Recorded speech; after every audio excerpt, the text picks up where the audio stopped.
over from him. All right. So today what we are doing is we're talking about cyber industry. The title of the talk is Cyber Industry, Protecting Ourselves into the Future. So what we are doing is we are just looking at how cybersecurity is implemented in the industrial world today, not only in Singapore, but globally. So we'll be looking at some of the technologies. We'll be looking at some of the threats. And we'll be also looking at some of the remedies or solutions on how industries actually apply or solve their cybersecurity problems. So let's continue. So as you know, you can chat with me. You can actually post some messages in the chat session. I think you have it at the corner somewhere there in your screen. So feel free to ask any questions. So let's start. Let's begin. All right. So I hope you can see my slides. Okay. So it's like.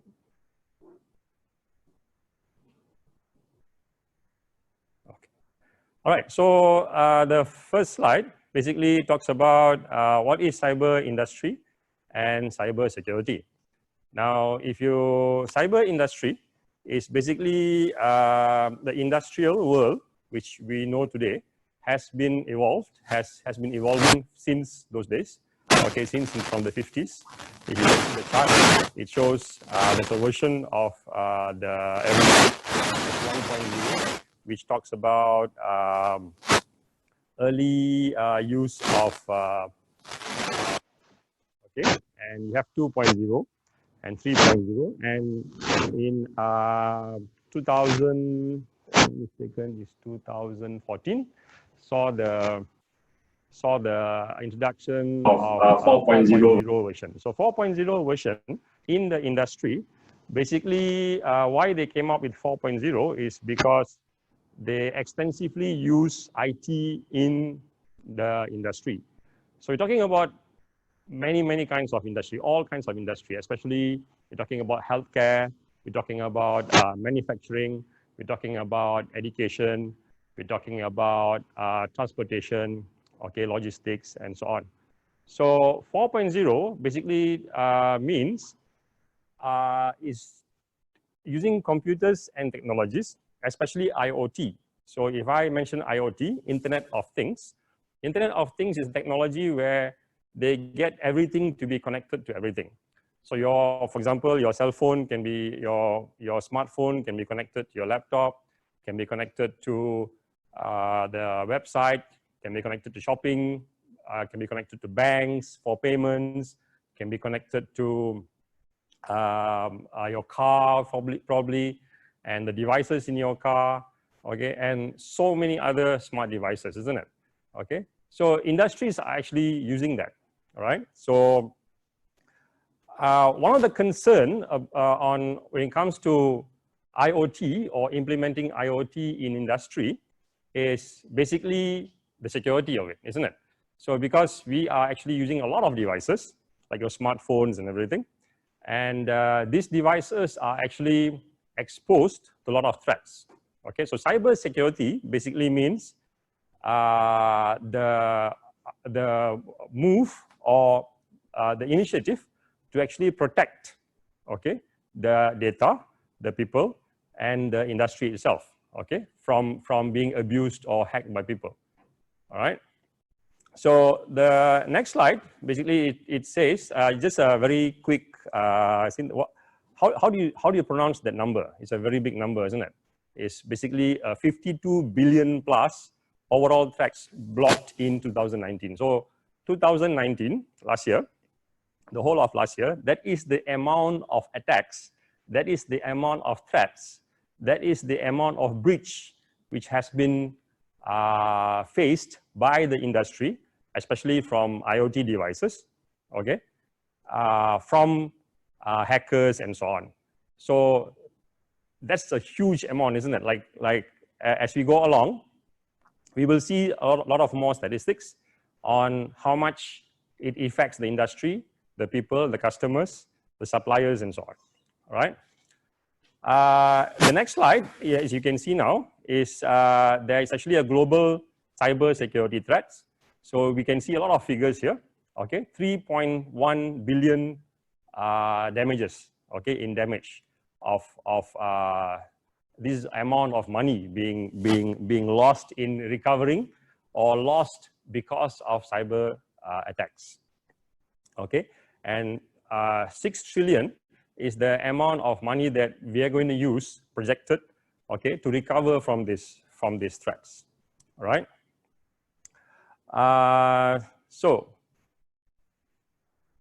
Effects of cybersecurity breach. So how does it affect? So what? So if cybersecurity breach happens in the industry, okay, these are the main effects. Okay, so simple. There's much more than this, but these are the main effects.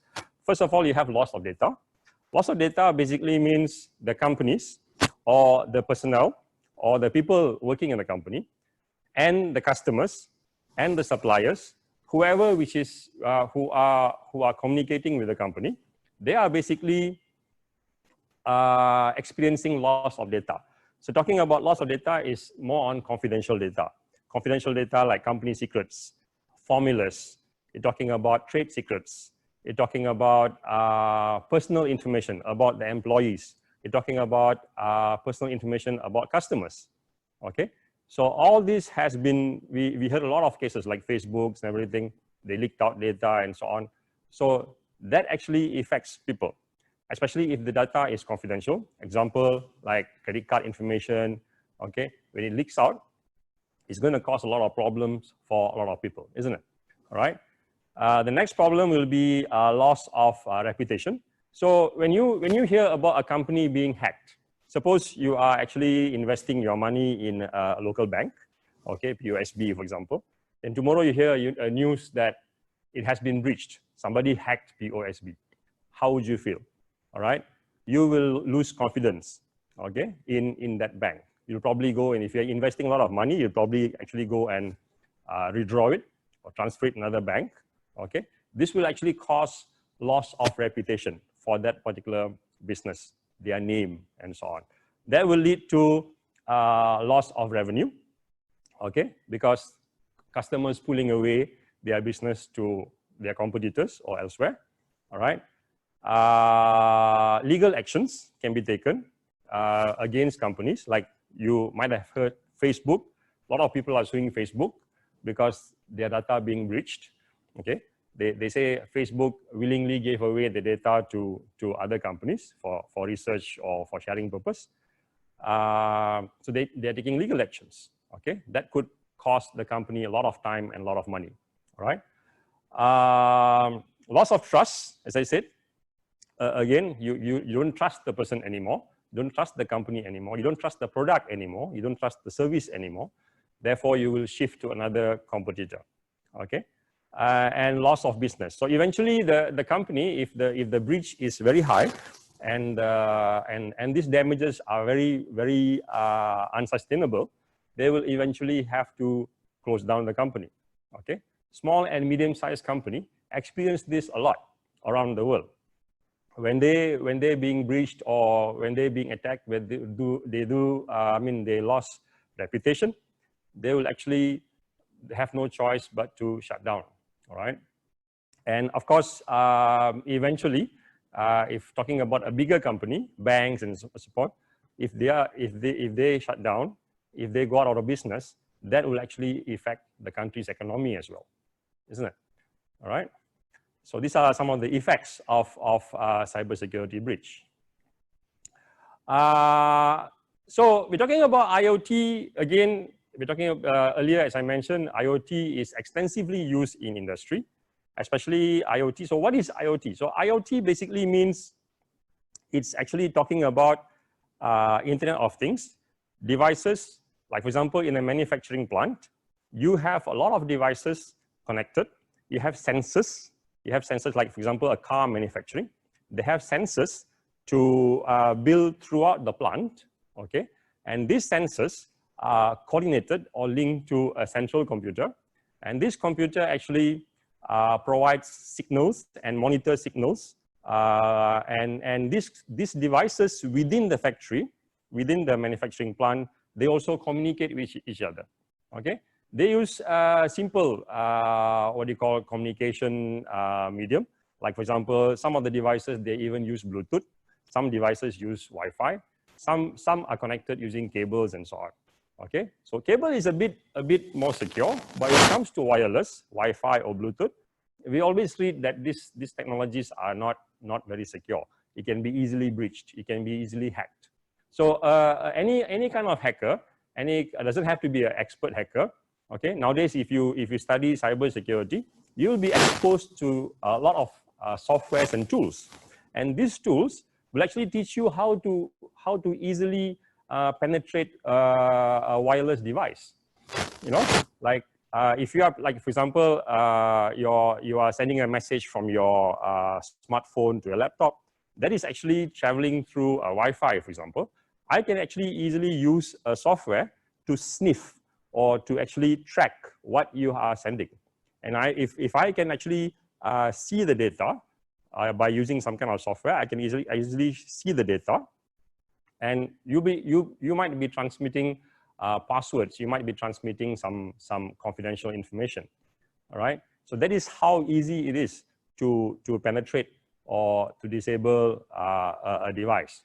Okay, especially in IoT.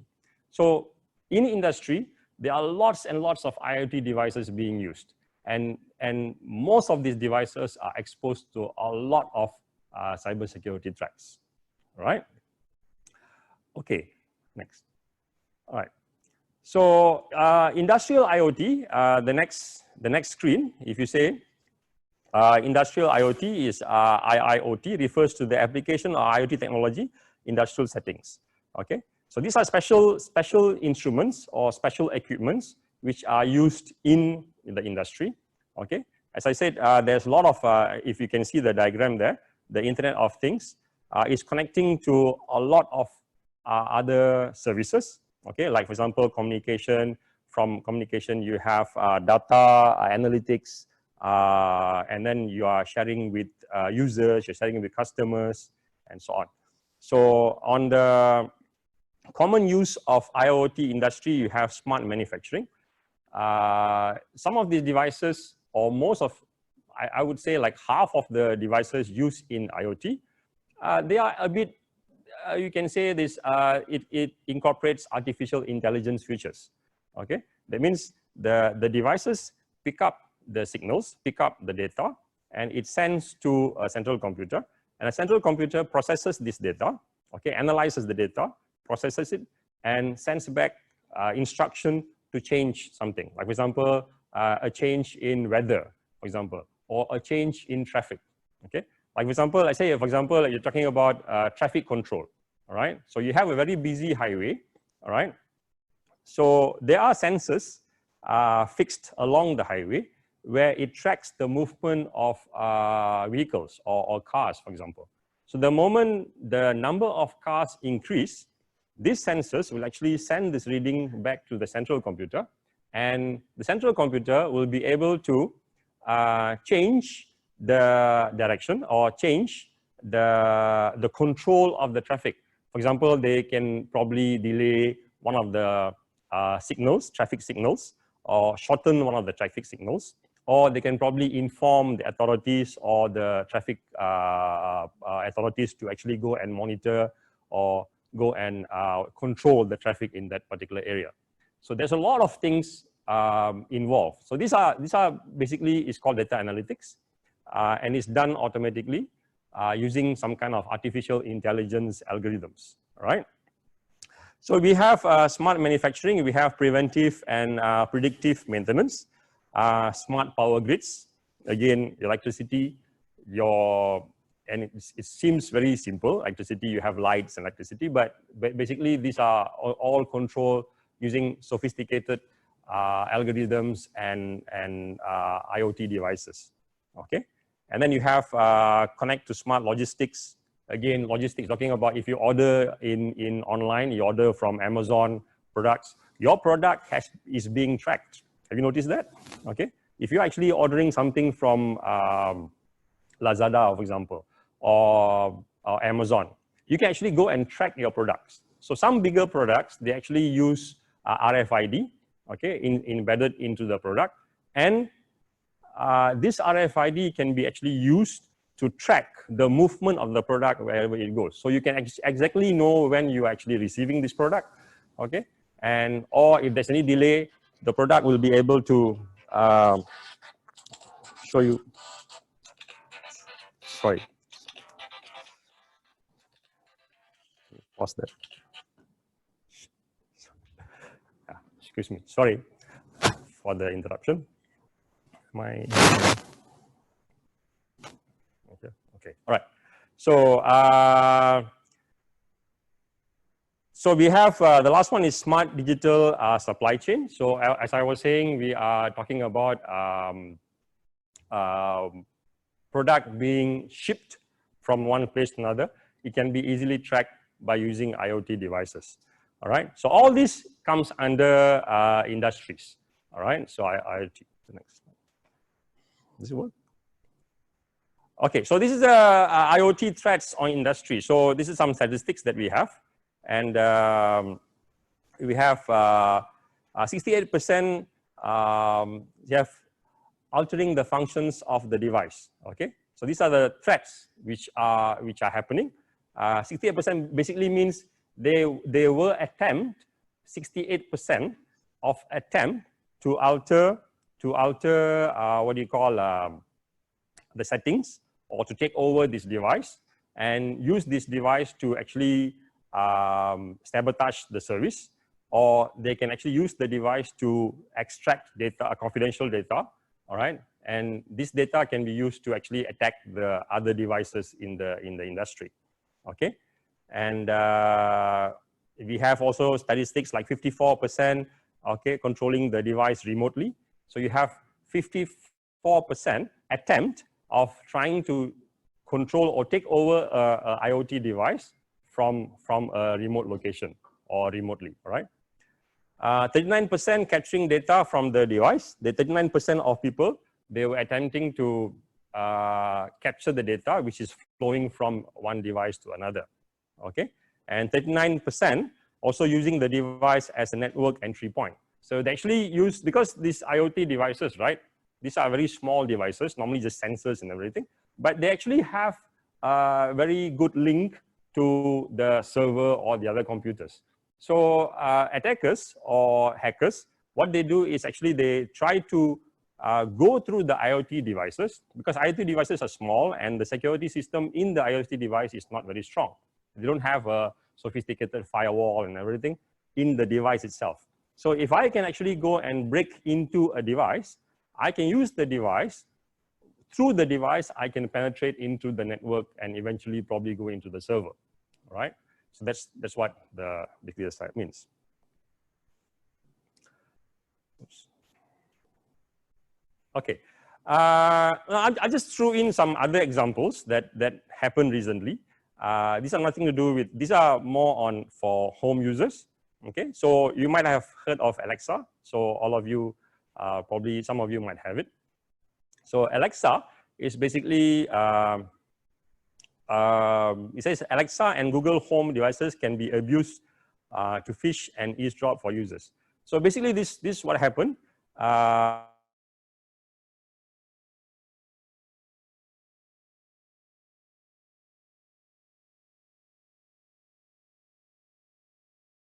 So for when you have Alexa sort of intelligent machines, you always need to update your software, isn't it? So some of the updates, they actually receive malicious codes. Malicious codes basically means codes which has some threats, okay, which can manipulate Alexa itself. So when you download these codes, you install into Alexa, you might be thinking you're updating it, but what you are actually installing are actually malicious codes, and these codes can be used by the hacker to basically take over your device, or they can actually use the codes to sniff or to track information in your device. All right. So this actually happened last year. All right. You can actually go and read about it.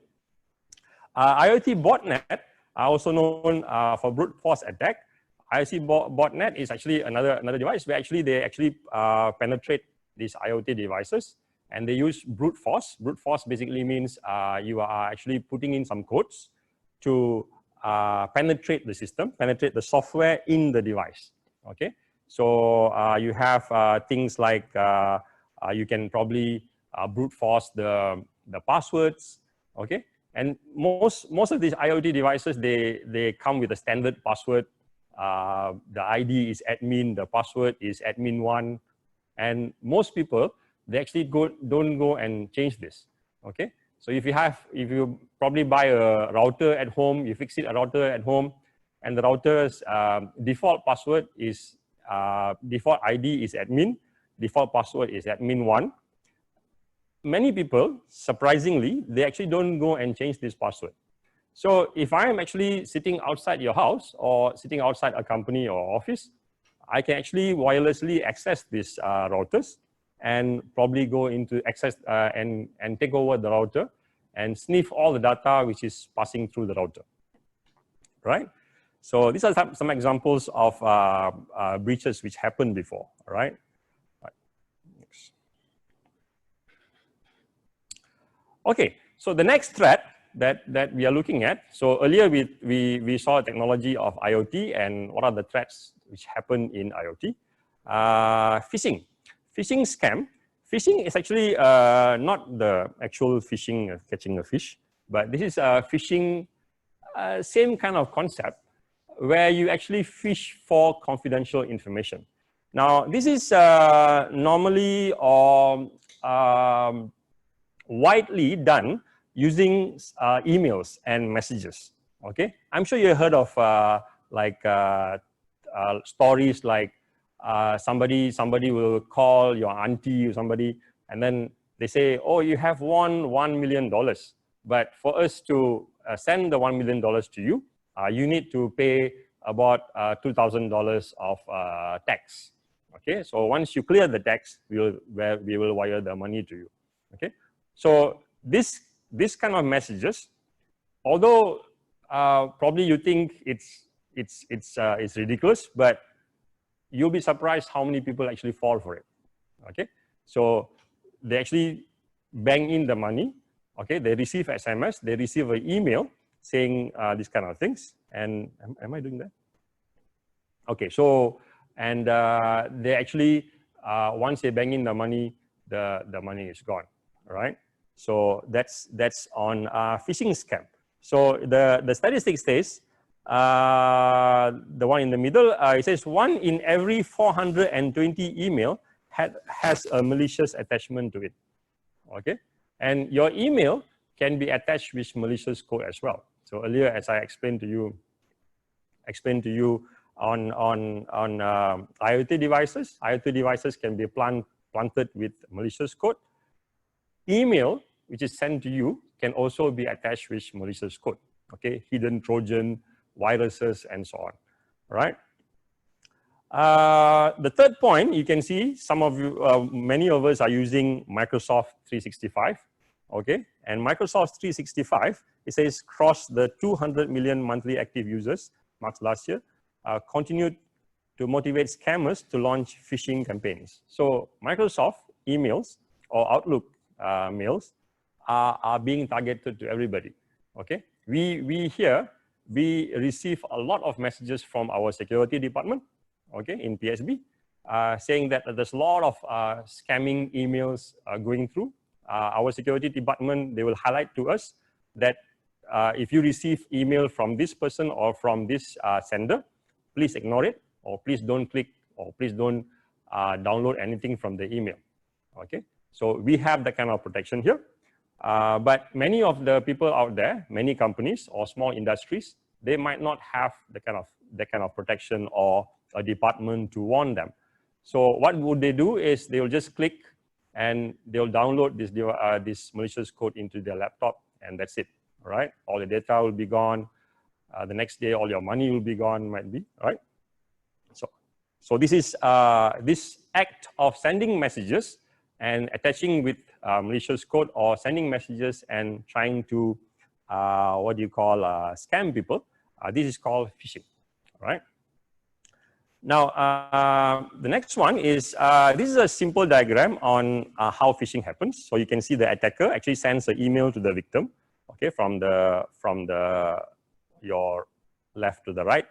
And then the victim saying that is directed to a fake website. So let's suppose you get an email from your bank saying that, sorry, we detected that your account has been hacked by somebody, okay? So can you click this link, go to the website and change your password? So the email that you are getting might look very original. It looks like it's coming from the actual bank, but actually it's sent by another person, an attacker, okay? It's so easy for us to create an email looking like, I just can take the bank's logo and put it there, and then I can sign somebody's name, a CEO, something like that. I send it to you. You think it's going to be from the bank. You click on it. You'll go to the bank's website. I can create a bank's website exactly like the original bank's website. Then what happens here is the person who click, they're taken to the website thinking that that's the actual bank's website. They will actually go and change their password. Guess what? Now, once you change their password, the attacker already has a new password that you have changed. They can use the new password to go back to your original bank's website, log in there, and transfer all your money out. All right? So this is a simple diagram explaining how phishing happens, right?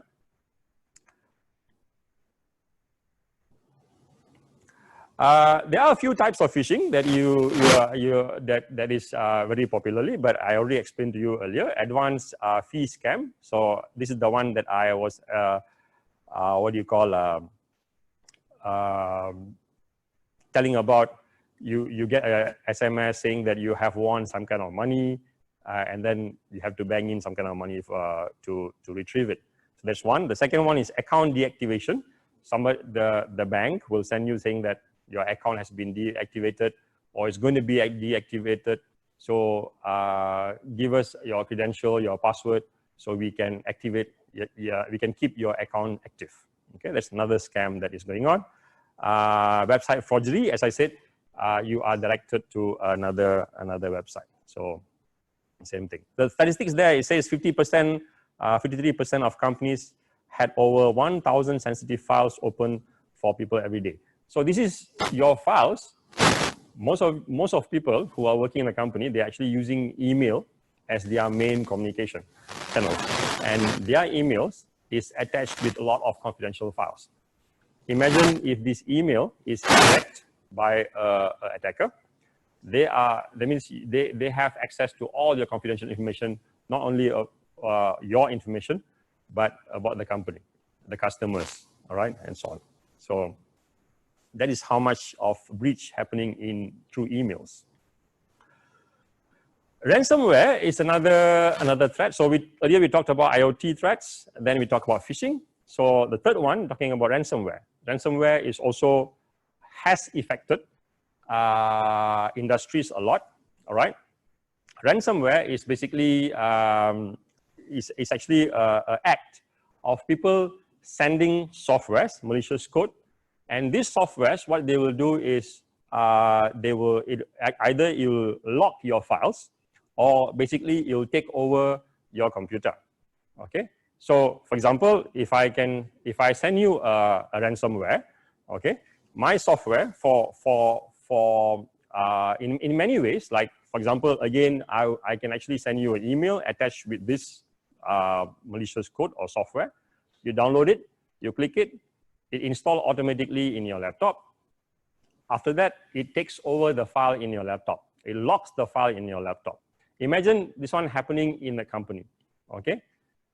It happened in many companies, okay, throughout the world.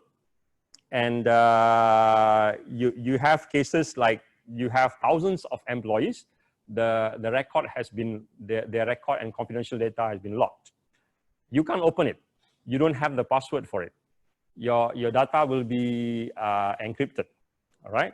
So only the person who attacked you, or only the person who sent you the malicious code, the ransomware, will have the password to give it to you to release the thing. But for them to give you the password, they'll demand some kind of payment.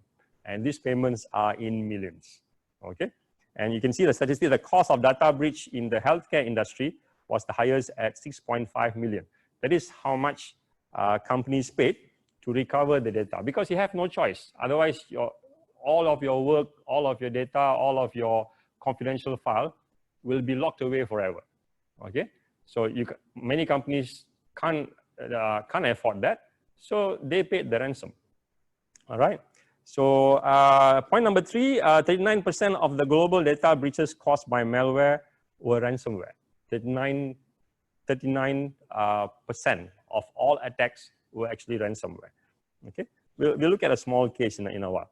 64. Another point is in the red color is 64% of all incidents targeted industrial control system were ransomware. So they were actually sending ransomware to industrial, to companies to take over the system. They're not interested in sending it to you, people like you and me, because they lock my computer, there's nothing there, okay, just like a few pictures and everything. So, but if they lock banks' computers, financial institutions, insurance companies, healthcare, there's a lot of data which is very confidential and very valuable there, all right? So normally ransomware, they attack companies, industries. So, NotPetya, this is, you can actually go and look at it. The demand made by NotPetya. NotPetya is one of the very popular ransomware, happened in 2018, right? And it cost business loss or ransom being paid of almost $8 billion, okay? $8 billion. In US alone, there was 250,000, okay, demand. So every time they attack, they send the ransomware to you. That is how much they demand for you to pay for them to release the data to you, all right? And US also has paid 132,000, okay, and recovered 100,000 from hacking back the attackers, all right? Okay, so finally, so we saw in industry, cybersecurity is a threat. So we saw IoT threats, we saw ransomware threats, and we saw phishing threats. These are the 3 main threats which are experienced by the industry, okay, in their cyber world. So we come to some solutions. This is not all of it, okay. Some solutions of enterprise cybersecurity. You have a lot of solutions there. I'm just going to go through very fast one. People is the main thing, okay. A statistic says 30% of the data breach are willingly given away by people, by employees, okay, by workers in the company. That means like you receive an email from an unknown person, you just reply. Somebody asking you, can you send me this confidential data? You probably think that is from a branch or another manager, and then you willingly send the data to them, okay? So this happens. So the first step of protecting enterprise security, cybersecurity, is to educate people, to educate the employees, to educate the users on the threats, okay? You need to tell them, companies need to train them, tell them what kind of breaches could happen, what are the types of threats, what you should do and what you should not do, all right? Especially ransomware and phishing emails and everything. So they need to be educated. And users have to be more proactive in protecting their own devices, especially like, for example, your own laptop and everything, okay? You need to be proactive, means you put maybe stronger passwords, all right, to protect your data, all right? Companies can dispose confidential and personal records appropriately. Companies have to, because they can't just leave confidential data lying around. They have to put it away in a safe, secure room, okay, or location. or data which is not used or paper which is not needed anymore has to be shredded, okay, has to be destroyed, so it won't fall into the wrong hands. Okay, so I'm just going to fly through some of the points here. Okay, control access, that means not everybody should be given access to all the data in the company. Okay, you have to have level of access. And companies can isolate their internal networks. Okay, I'm looking at point number left, second from the left. Okay, so install, you can actually segregate your internal network, put some additional security functions, like for example, additional firewalls. So your internal network, your company network, can be protected from network from outside or the internet. All right. Hire professionals. This is very, very important because many companies, it's been proven that many companies, they actually lose their data. The security, their internal security becomes very weak because their data, they don't hire experts, they don't hire knowledgeable people to protect the data. So when you have not knowledgeable people or not skilled people to protect your data can be easily hacked or can be easily leaked to other people. All right. So hiring a knowledgeable professional in cybersecurity is very, very important. All right. Others are just what you call normal. So we just next slide. Again, it continues to other solutions. There's a lot of solutions involved. Okay, physical security is also important. Physical security meaning locked doors and cameras and everything. It's also very important. Access cards, fingerprints. Okay, so only authorized people can enter the company. Okay, there's a lot of cases unauthorized people entering the company and stealing data. All right. For very confidential data, you can use technologies like VPN, encryptions, and so on. All right, so that will be actually additional protection for your confidential data, especially if you are transmitting data from companies to companies. All right, and finally, we have you can establish standards like ISO standards. There's a lot of ISO standards for cybersecurity, which teaches you on how to protect your data better. Okay, so if you are a large company or medium-sized company, you can actually go and apply for this ISO certification. They will actually train you on how to protect your data, your company, and your environment. Okay, so we learned that jobs in cybersecurity is very, very, very crucial. Okay, there is actually by 2021, if you can see the statistics there will be 3.5 million unfilled cybersecurity jobs globally. Okay, and cybersecurity jobs are being sorted out is very, very high in demand. Okay, even here in PSB, it's very difficult for us to get cybersecurity experts. Okay, all right. So it's estimated that in 2025, we will see 64 billion connected IoT devices, and because that basically says that usage of IoT or usage of computer softwares and hardwares are increasing 200–300%. All right, and the more it increases, the more experts or more IT people that we need in cybersecurity. A very quick skill chart that is demanded in 2020 this year. Okay, these are the top 10 IT jobs which are in demand, and if you can see, I have a red color arrow there. 5 of these 10 jobs are on security. Okay, you have network security, penetration testing, experts, and so on. All right, so it shows that security jobs are high in demand. And the next one, these are basically some information about the salary scale. Okay, that you have. You can easily Google this and find out. In Singapore, these are the salary that's in USD, by the way. Okay, and these are the titles and the salary per year for this title. So the salary for cybersecurity experts are quite high compared to other professionals. And lastly, we have coronavirus cybersecurity effects. Okay, so everybody is affected, But how coronavirus affects cybersecurity? Okay, it does. Simple example, most of us are asked to work from home.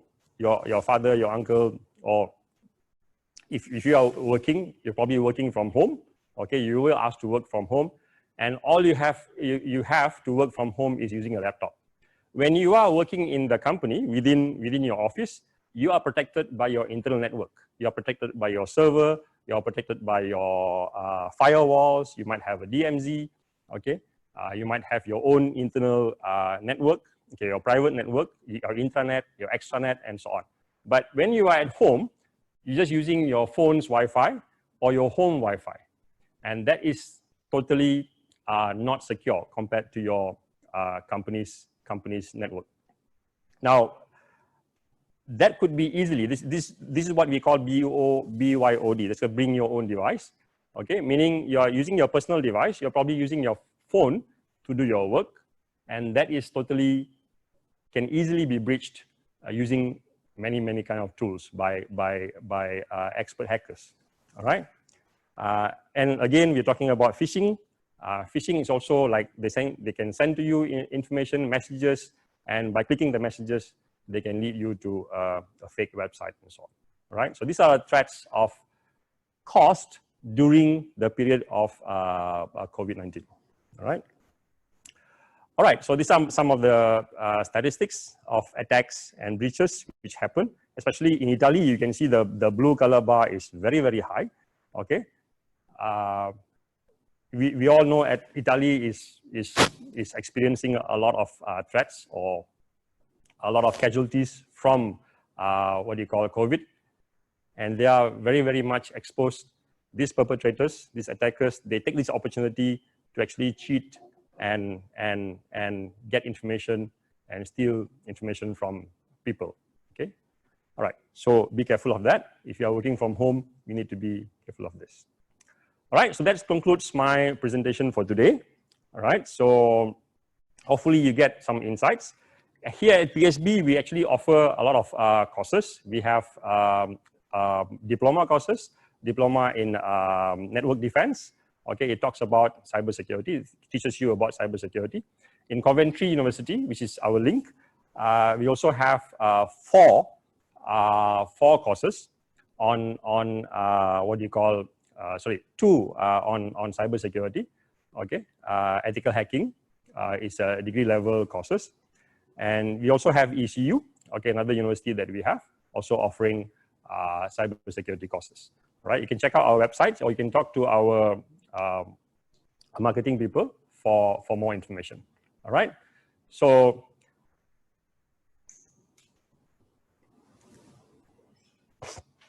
Also, okay. I'm having a questions from one of the viewers. Does PSB have programs like Hackathon for its students? Yes, we do conduct Hackathon. Hackathon actually is an event we actually have where people come in and then they actually work on a workshop and come up with some software or application, okay, to hack a system or to hack some kind of thing. We do actually have. We did one last year, I think, Hackathon, all right? And we actually have that event. It's not part of the course, but we actually do it as a curriculum activity, all right, for our IT students, all right? Thank you. Should I take a cybersecurity degree or an IT degree with cybersecurity short courses? It's totally up to you. You should see the contents of the course and the subjects. And you also see what is your passion in the future. Okay, so if you have a passion on solving problems and studying about cybersecurity and tracking, using some software to track information and protecting information about the company, then probably cybersecurity will be a good choice for you. But if you are more interested in programming and cybersecurity is just one part of it, we do have courses as such, where you study generally computer science, but one or two modules you can actually do certification in cybersecurity. All right. if I already, there's another question is, if I already have an IT degree, is it very important for me to know cybersecurity? Yes, because definitely, because most companies, when you go for a job in cybersecurity, having credentials or having certification in cybersecurity will be added advantage for you. Okay, and as I mentioned earlier, the job in cybersecurity field pays more than other IT jobs. Okay, so it will be added advantage for you if you do certificate. So if you already have a degree, you can consider doing masters. Okay, or you can consider doing certification in cybersecurity.